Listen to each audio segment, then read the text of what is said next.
現代アートってただのブランド物。正直アホらしい。現代アートなんて変なのになんでお金出すの？現代アートはつまらないものが多い気がする。芸術は美しくなければならない。現代アート作家に一番重要なのは教祖の素質。こんにちは、ヤクモ太郎です。現代アートってなんでこんなに嫌われてるの？現代アートってそんなに面白くない。そんな声がやっぱり多い。アートという定義がないというか、人それぞれの解釈も違う。人それぞれの趣味も違う。好みも違う。そんな中で、こうなんだというものを言い切るのが難しい世界ではある。こんなもんがなんでこんな値段するの？なんであんなもんが高額で売れるの？みたいなところから嫌悪感が生まれてるんじゃないかという、ある意味これはこの現代アートに関わっている人が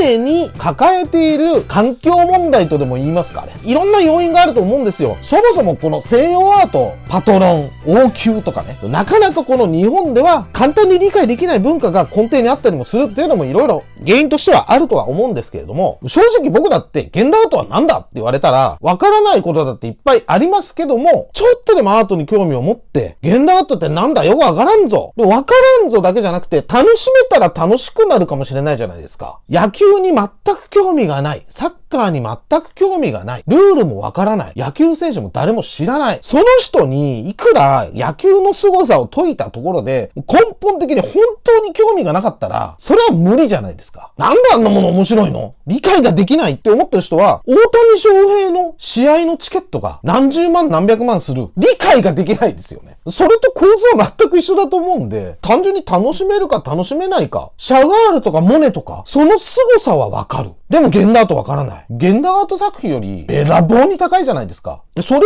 理解できるのに現代アート理解できないっていうのが逆にそれなんでだろうって思っちゃうんですよ。僕の考えでは美術っていうのは専門の大学があるぐらいなんで基本学問なんです。だから勉強しないとたどり着けない領域っていうのが多く存在してるんですよね。アートには勉強が必要だということがまず一つ言えるんですが、印象派というのがとても賛美されているんで、皆さんゴッホ好きでしょ？この美術業界のシステムって当時と今もほぼ変わってないっていうことを多分理解されてないんじゃないかなっていうのがあるんですよ。アーティストがいて、画廊がいて、画商がいて、この人たちの役割っていうのは今と変わらない。画廊は絵を販売する場所。画商はプロデューサーみたいなものなんで、見つけてきてどんどん絵を描かせたり、お客さん連れてきたり、そうやって当時から今と同じような構造でこのアート業界っていうのは動いてきたんですよ。だからピカソみたいな人も生まれたし、ゴッホだって売れたくて仕方がなかったのに売れなくて亡くなってしまって後になって作品に何億もついた。その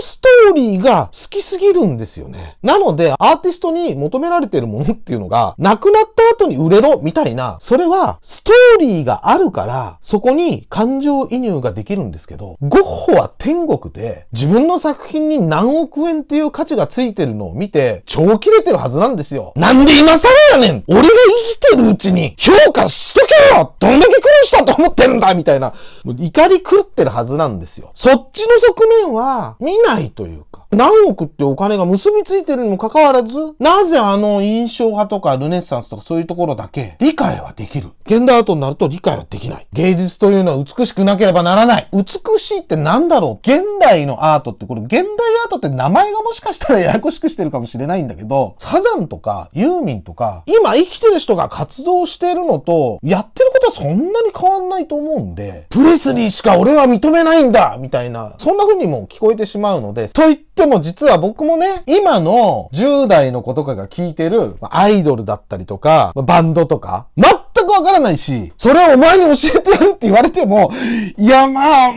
てなっちゃうんだけど、それも踏まえてここで改めて現代アートを知るためのバイブルと言われている、この村上さんの芸術起業論、今だからもう一度読み返してみようじゃないかと。とりあえず今回は触り、こんなことが書いてあるよっていうか、それを通した僕の見解をですね、話していきたいと思ってます。まず冒頭に、ルールを踏まえた他人との競争の中で最高の芸を見せていくのがアーティストという存在なのですって書いてあるんですけど、無理くり例えて言うなら、M1 とか、キングオブコントってあるじゃないですか。M1 って時間決まってますよね。で、漫才をやるっていうルールが決められているわけじゃないですか。で、そのルールが明確なのが欧米で、日本はそこが明確になってないと。なので、見てる方も分かりづらくなっちゃってるっていう単純に。印象派とかだと分かりやすいじゃないですか。結果ができってるから。もしかしたら、シャガールとかゴッホよりも美しい絵を描いていて、技術も高くて、そういう人って他にいっぱいいた可能性ってあるんですよ。でも、歴史に何も名前が残ってないから価値がなくなっちゃってしまっているっていうこと。有名になった人というのはレベルは高いのは間違いないんですが、画商さんとお付き合いをしてギャラリーさんと商売をしたから今の時代まで残っている。そういう現実的な側面もあったりするので、お金と結びつけることを全拒否をするっていうのって印象派以降は不可能なんじゃないかっていう芸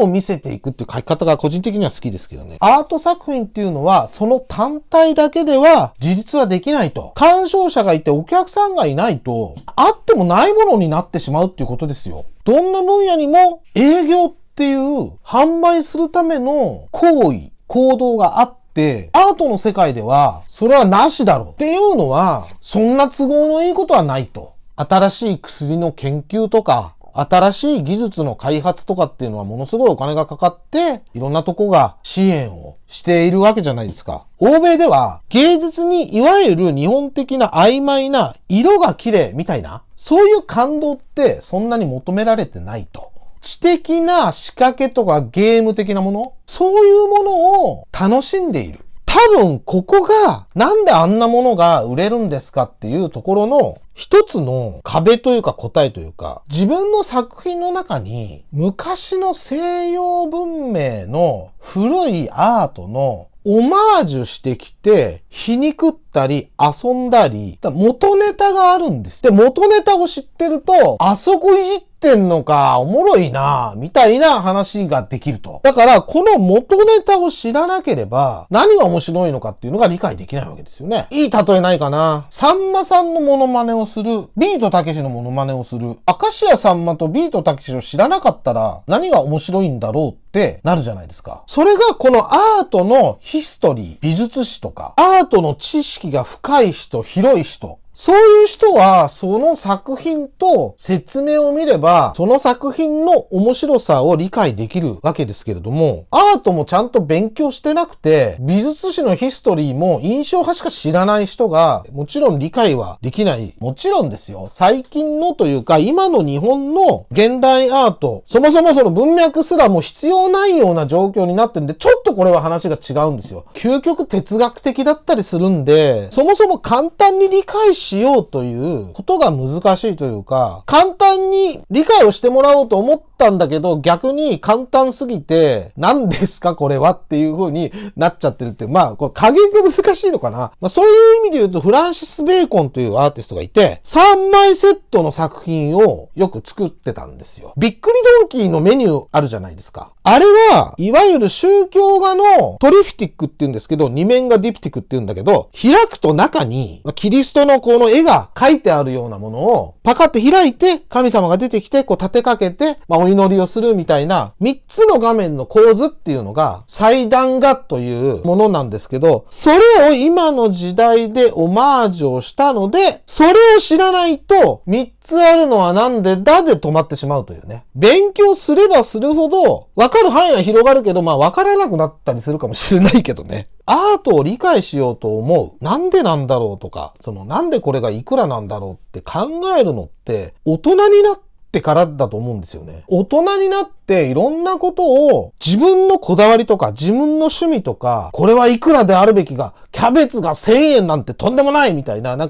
くわかんないけど、自分の中での固定概念みたいなのがもうついてる時から現代アートってなんでこんなものがこんな値段するのっていう探求に入ると、固定された価値観とか概念みたいなのが徹底的に邪魔をし始めて受け入れられないみたいなところから分からなくしてしまっているというか、じゃあ美術史勉強すれば多少分かるようになりますよっていうのはこれは事実なんだけど、そこまで本気で勉強しようと思う人いないでしょ。ある程度最低限は知らなきゃいけないことは知っっておかないと難しい学問だもん。だって本当に西洋美術史なんか勉強したら、宗教絵画って聖書に書いてある一場面が書いてあったりするわけです。この天使は何々とか、これはキリストのお母さんでとか、聖ヨハネなんとかの何章のどこどこのあの場面みたいなのを、いろんなアーティストがいろんなテイストで、その同じ場面を書くわけですよね。またそれがね、長いのよ、この宗教画の。で、ボリュームが分厚すぎて、本当にね、僕も、こんなこと言ってるけど、本当に忘れてることだっていっぱいあるし、大変。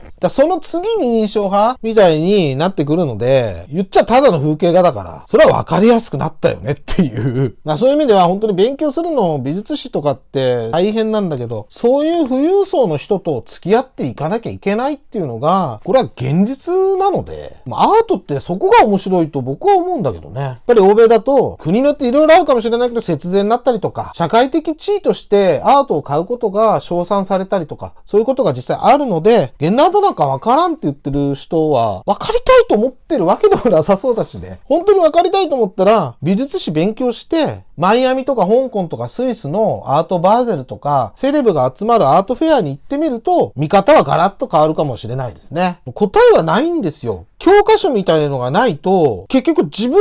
判断で何も考えてないっていうことになっちゃうんで、現代アートがわからないことを楽しめることが一番いいのかなという。どっちかというとこれアーティストが読むべき本ではあるんだけれども、まだ読んでない方はですね、ぜひ読んでもらいたいと思いますし、この後にもう一冊あるんで、ぜひ読んでください。ということで今回はこの辺で、いいね、チャンネル登録よろしくお願いいたします。それではまた次回、さようなら。